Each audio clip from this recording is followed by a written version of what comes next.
বুকের মধ্যে টোকা দিয়ে বললাম, বুকের মধ্যে টোকা দিয়ে বললাম, বুকের মধ্যে টোকা দিয়ে বললাম, ডায়াবেটিসের রোগী আমার কাছে কোনো কিছুই না।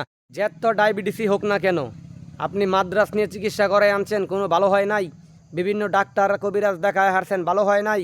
এই মিয়া, বাংলাদেশের 63টা জেলার 64টা জেলার ভাই বন্ধু যে যেখানে আছেন সবাইকে অবগতির জন্য আমি বলতেছি, যত বড় ডায়াবেটিসের রোগী থাকুক, ইনশাল্লাহ গাজীপুর, আমার নাম মোহাম্মদ মনির হোসেন, আমার কাছে নিয়ে আসবেন। ইনশাল্লাহ উসিলা আমি, মাফ করবে আল্লাহ। আপনাকে আমি মাত্র 1 মাসের ওষুধ দিব। 1 মাসের ওষুধ, তাও হবে গাছান্ত ওষুধ। 1 মাসের চিকিৎসা হওয়ার পরে যদি মনে করেন আপনারা শরীর সুস্থ হয়েছে, ডায়াবেটিস চিরদিনের জন্য কেটে গেছে, তাহলে আপনারা আমাকে যদি কেউ খুশি করে চাবান খাওয়ার পয়সা দেন, সেটা আমি নিব। নচেত আমি কারো কাছ থেকে 1 টাকা চেয়ে নিব না।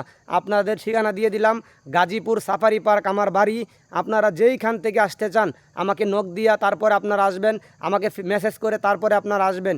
ইনশাল্লাহ যত বড় ডায়াবেটিসের রোগী হোক, বুকের মধ্যে টোকা দিয়ে বললাম, বুকের মধ্যে টোকা দিয়ে বললাম, বুকের মধ্যে টোকা দিয়ে বললাম, ডায়াবেটিসের রোগী আমার কাছে কোনো কিছুই না। নিয়ে আসবেন ইনশাল্লাহ 1 মাসের ভিতরে পুরা ডায়াবেটিস খালাস। যদি খালাস না হয় তার পরিধান আমি দিব।